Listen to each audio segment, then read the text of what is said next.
Amidst all the Satania memes, the moist slice of life setup, the familiar characters and setting, Gabriel Dropout holds something very deep within its halo.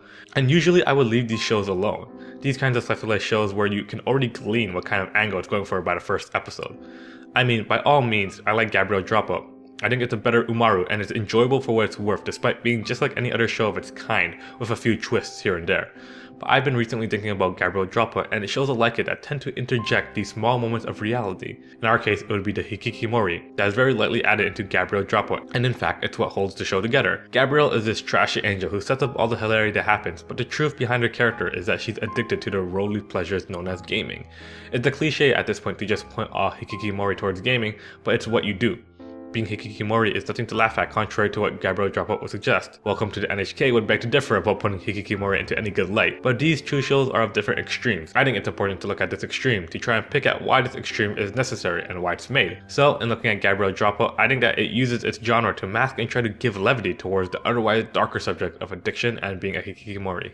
The idea of Hikikimori is very much real and not just bound to anime, though how many of them exist may not be anywhere rampant as say something like just being an otaku. Tamaki Saito, a psychologist who specializes in adolescence, came up with the term of Hikikimori, or essentially a shut-in, and estimated that about 1% of Japan's total population is made up of Hikikimori. Of course, this concept isn't native to Japan, and really when I say Hikikimori, it just means someone who is withdrawn from society. That can happen anywhere. As a Hikikimori, they don't always have to be stuck in their home. Some Hikikimori do go outside, but that doesn't automatically cure them from being Hikikimori either. They may go out for walks, but if they are Hikikimori, they'd most likely avoid all social interactions and say that they aren't Hikikimori because clearly they aren't shut in. It's a whole deal on semantics, and really, being Hikikimori, which I think is often treated in anime at least as something that needs to be cured, is a problem. It's not something that's a disease, but more of a mindset.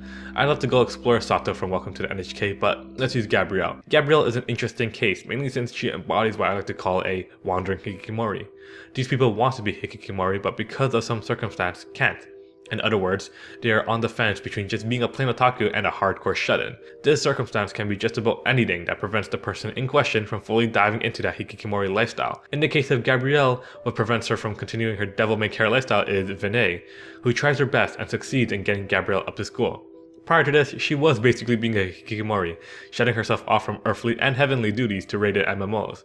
She was just that close to going off the deep end, and in reality, once you're in that deep end, it's really hard to get out. The reason why she does is because of, again, Vinay, threatening her and allowing us to actually have an anime. We can also see this play out in other series, like in Umaru.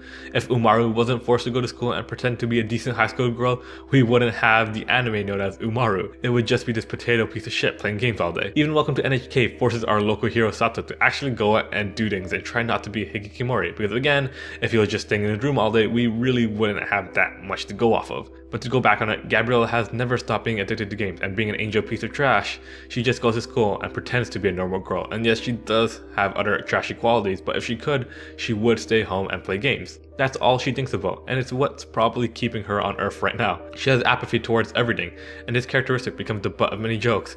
And in lieu of this, many of the Hikikimori characteristics she exhibits are very serious when it comes to putting them in place of real life. But Gabriel Dropout doesn't delve into what being a Hikikimori is and what it means to many people, simply because Gabrielle is a bit far gone from being a human. She turned into a Hikikimori of her own volition. Most Hikikimori become who they are not only because MMOs and the internet and anime is fun as all hell, but because they cannot exist with the society they are in. Hikikimori is about being withdrawn from society, and whether they've been traumatized or just hate the society they're in, the truth is they've ostracized themselves. All the people they've come to be friends with, cared about, and even love are now in the past, locked away. When Gabrielle arrived on Earth, she was a tabula rasa, or blank slate, to quote John Locke. She has no affinity for anything. The show has all the liberty and freedom to make fun of the fact that Gabrielle has become a Hikikimori. Sure, Gabrielle had a certain template when she was in heaven, but that was her previous life. That was who she was in that realm. Here on Earth, she's basically been reborn, and although she had retained that when she first arrived, that slowly trickled once she settled in and began exploring all of what the world has to offer. Or to her, really, it was just the internet. Not only can the show paint a comedic primer over the Hikikimori because she is devoid of the emotional baggage that would otherwise belong to many Hikikimori, but her situation is very ironic. She's supposed to be in one world, the salt of the earth, the top of heaven school, the model angel. She comes in expecting one thing, but we soon find out that her character will be rewritten, her slate showing a different halo than the one she thinks she wears. Here she becomes the complete opposite, an extreme just like this show's depiction of a serious topic like Hikikimori. And this is brought up multiple times, not only in the first episode where we are introduced to the show's flag-bearing concept. The first episode only serves as a little dip in the water for what this hikikomori addiction-filled lifestyle will be for Gabrielle. We are introduced to more characters, and they start getting the limelight for the butt of jokes. But inevitably, whenever the main character is involved, whenever Gabrielle gets a chance to be the limelight, that addictive personality and those hikikomori tendencies starts being picked at. They become the center of the jokes again, and since they are what define Gabrielle, it's inevitable that the show will use it as a way for comedic flair. Moreover, since Gabrielle is a wandering hikikomori, and outlining her hikikomori characteristics and using them as jokes, they are more clearly defined. They become points of contention for the show. For example, there's one episode where they focus on the fact that she doesn't want to do anything because she's too busy playing games, which ends up causing a whole joke of Satania getting punked in shogi. Here, her addiction towards games prevents her from being able to indulge in her friends and gives her this general apathy towards anything that is not the game she's playing. If this wasn't a lighthearted romp, this would have ended at just that. They would have left, dejected, unable to get Gabrielle to do anything, but they didn't. So they progressed the story by making her temporarily break from her hikikomori attitude, and we laugh at the ridiculousness that ensues. They drive that characteristic from being too depressing, that you see Gabrielle just wasting away, to she's just messing about and being hooked on games again. Another big feature of being a hikikomori also lies in the way they interact with people, most notably in the way they can't interact with people. They are socially withdrawn and their mannerism should reflect that, but Gabrielle has no qualms with other people. She even has a close-knit group of friends, if you can call it that.